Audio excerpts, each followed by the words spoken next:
¿Cuáles son las causas de la osteoporosis? Porque los dedos se arrugan en el agua. ¿Cómo se cultiva el cacao? Presentamos Oigamos la Respuesta, el podcast de preguntas y respuestas del Instituto Centroamericano de Extensión de la Cultura, ICQ. Iniciamos el programa de hoy en Cartago, en Costa Rica. El señor Alan Araya Ulloa nos escribe desde esa provincia costarricense. ¿Cuál es la iglesia más antigua de Centroamérica? Oigamos la respuesta. La iglesia más antigua de Centroamérica es la ermita de San Jacinto, ubicada en Salcajá, al oeste de Guatemala, la cual fue construida en 1524, apenas unos años después de la llegada de los españoles a estas tierras. La historia de la ermita de San Jacinto forma parte de la historia, la cultura y espiritualidad de Centroamérica, ya que marcó el comienzo de muchas transformaciones religiosas y sociales en los países de nuestra región centroamericana. San Jacinto se construyó como uno de los primeros espacios destinados a la fe cristiana en toda Centroamérica, que en ese tiempo estaba habitada principalmente por pueblos mayas. Construida con muros gruesos y estilo sencillo, la ermita de San Jacinto también fue conocida en el pasado como la Iglesia de la Concepción y como la Conquistadora. Este último nombre, la Conquistadora, está muy relacionado a lo que estaba pasando en esa época con la llegada de los españoles. En esta iglesia comenzaron a celebrarse las primeras misas, bautizos y otras ceremonias religiosas propias del catolicismo, por lo cual se considera que desde ahí empezó a difundirse la fe católica en Centroamérica. Más allá de la religión, la ermita de San Jacinto tuvo un significado muy importante. Para los españoles, representaba llevar su fe a nuevas tierras. Para los pueblos indígenas, marcó el comienzo de una etapa de grandes cambios en su historia.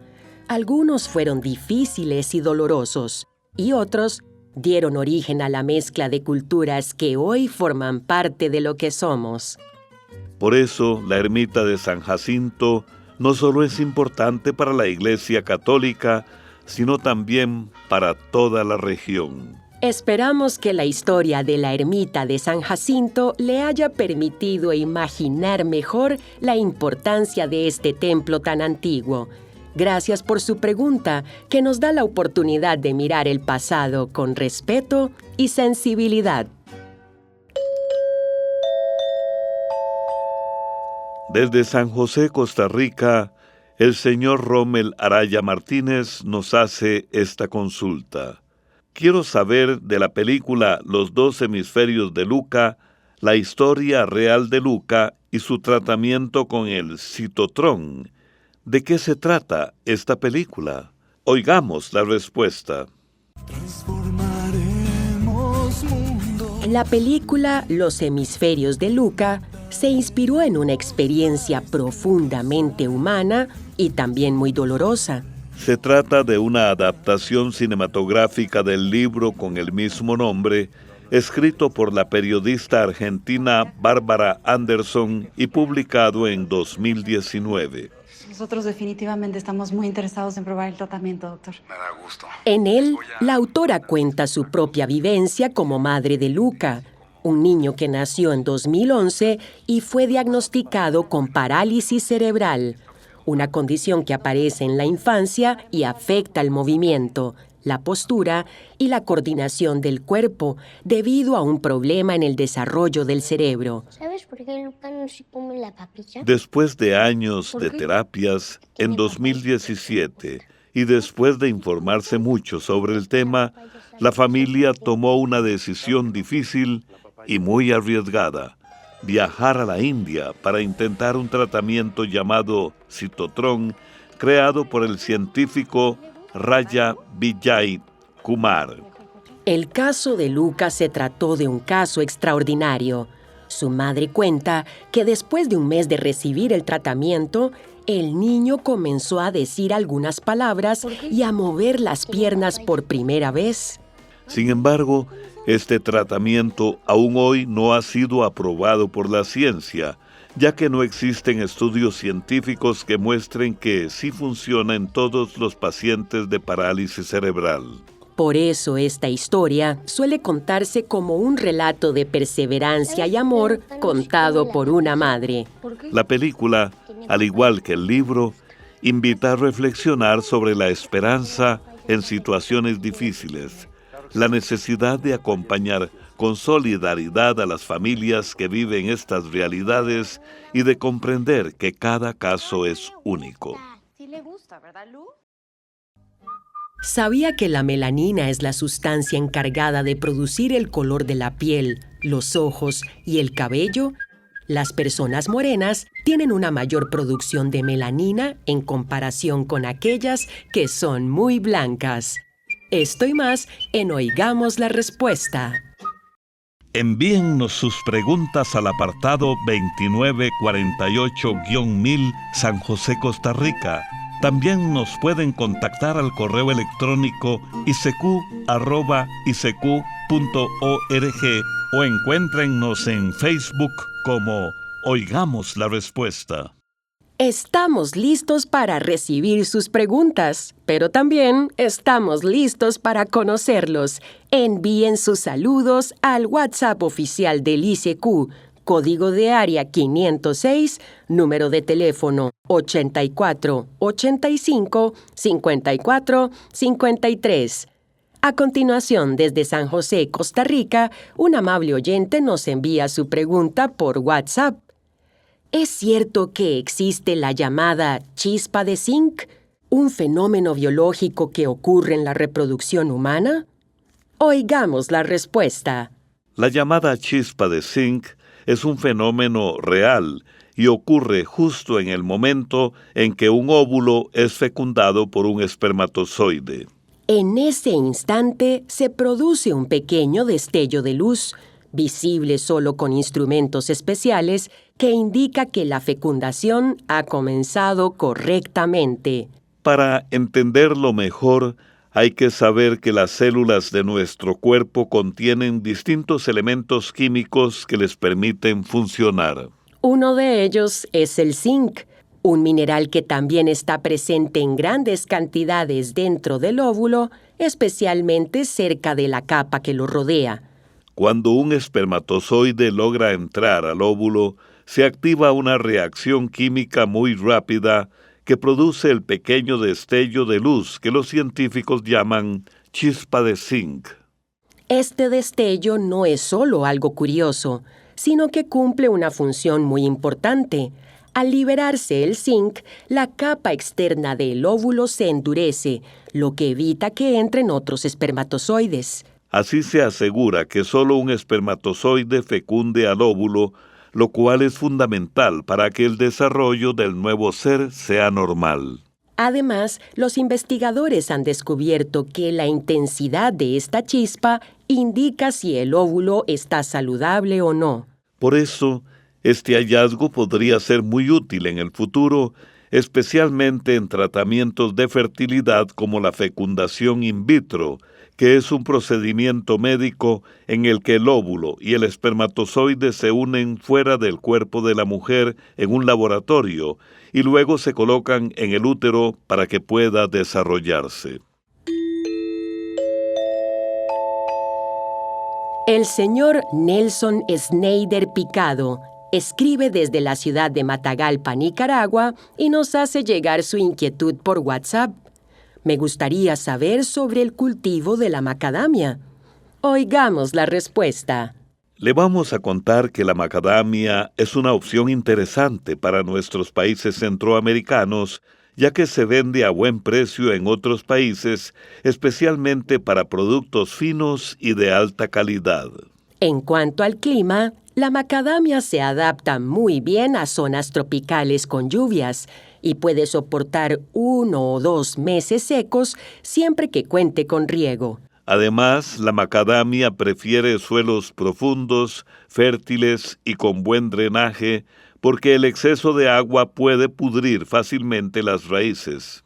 En el caso de Nicaragua, donde usted vive, los suelos volcánicos del Pacífico, como los de León y Chinandega, han demostrado muy buenos resultados, aunque también hay personas que han logrado cultivos exitosos de macadamia en suelos arenosos bien manejados. Es importante recordar que para sembrar macadamia no se usa la semilla, sino que se propaga mediante injertos, es decir, que se toma una parte de una planta buena y productiva y se une a otra planta para que el árbol que crezca tenga mejores frutos, sea más resistente y produzca de forma más segura.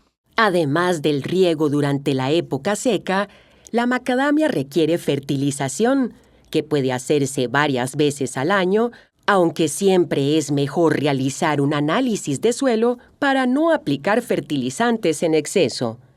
La poda anual también es importante para mantener el árbol aireado, facilitar la cosecha y reducir problemas de plagas y enfermedades. La macadamia comienza a producir a los 4 y 5 años.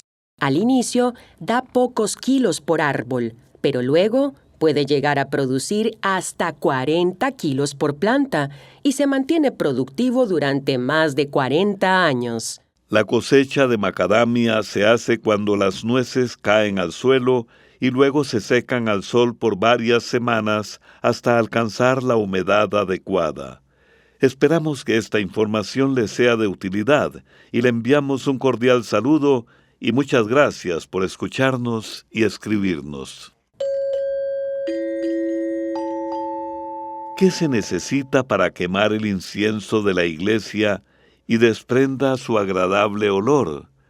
Tengo una bolsita de incienso en casa, pero no he logrado quemarlo bien para que desprenda el olor como en el templo.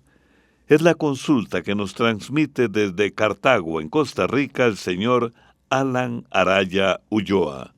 Oigamos la respuesta. Para quemar incienso de iglesia de forma segura y adecuada en casa, ya sea en resina o en grano, lo más importante es usar los materiales correctos y hacerlo con calma. Antes de explicar cómo hacerlo, es importante conocer los materiales y sus diferencias. La resina y el incienso en grano son muy parecidos, pero no son exactamente lo mismo. La resina es una sustancia natural que sale de algunos árboles parecida a la savia, que al secarse se endurece. Desde hace siglos se ha usado en ceremonias religiosas porque al quemarse produce un aroma intenso y duradero. El incienso en grano, en cambio, suele ser una mezcla preparada. Puede llevar resinas molidas, plantas secas, aceites aromáticos y otros ingredientes naturales formados en pequeños granitos. La diferencia principal es que la resina es más natural y pura, mientras que el incienso en grano puede ser una combinación de varios aromas.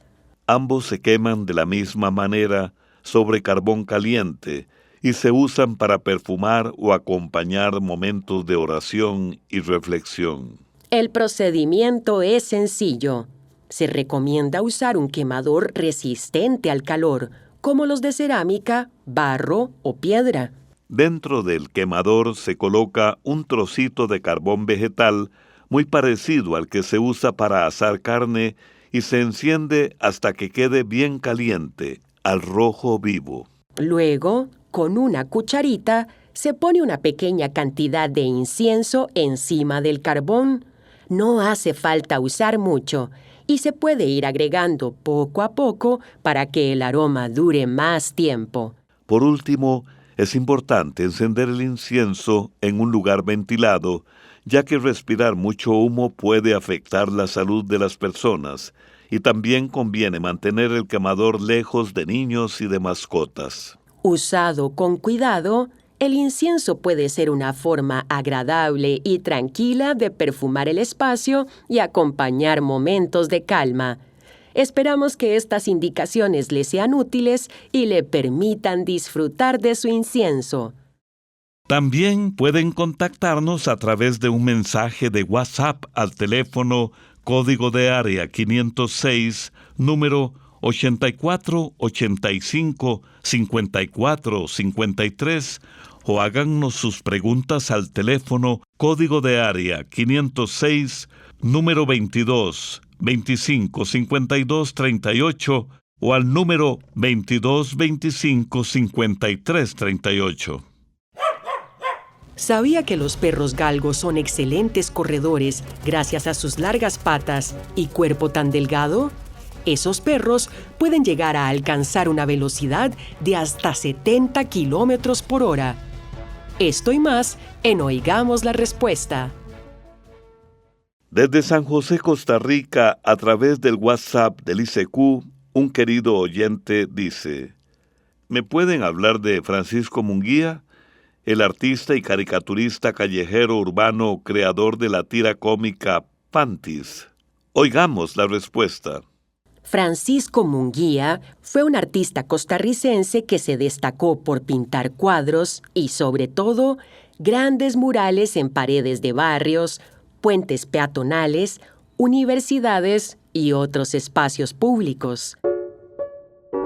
Sus dibujos eran sencillos, llenos de color y fáciles de entender. Una de las cosas que más lo caracterizó fue el uso del humor y la crítica para señalar lo que no le parecía justo en la sociedad, como las desigualdades entre las personas, la violencia o los abusos de parte del gobierno. Munguía se formó como artista en Costa Rica y veía el arte como una forma para comunicarse con la gente. Para él, el arte no debía quedarse encerrado en museos o galerías, sino estar en la calle, al alcance de todas las personas.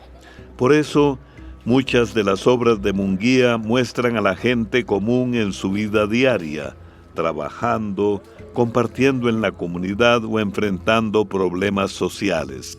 Además de la pintura y el muralismo, Francisco Munguía desarrolló una faceta muy importante como creador de la tira cómica Panties, que se publicó durante varios años en el periódico La Nación. Una tira cómica es una serie corta de dibujos, generalmente en pocos cuadros, que cuenta una idea o una historia breve, muchas veces utilizando el humor. A través de Panties, Munguía hablaba sobre la política, el poder y otras situaciones de la vida. Con pocos dibujos y frases simples, lograba decir mucho, y por eso la historieta fue muy seguida y querida por el público. Francisco Munguía falleció en 2023, pero su legado sigue vivo en los murales que aún se pueden ver en espacios públicos y en la conciencia social que sembró con su trabajo. Le agradecemos la consulta y la oportunidad que nos da de recordar a un artista como Francisco Munguía, quien utilizó el arte como una forma de diálogo, compromiso y conciencia social.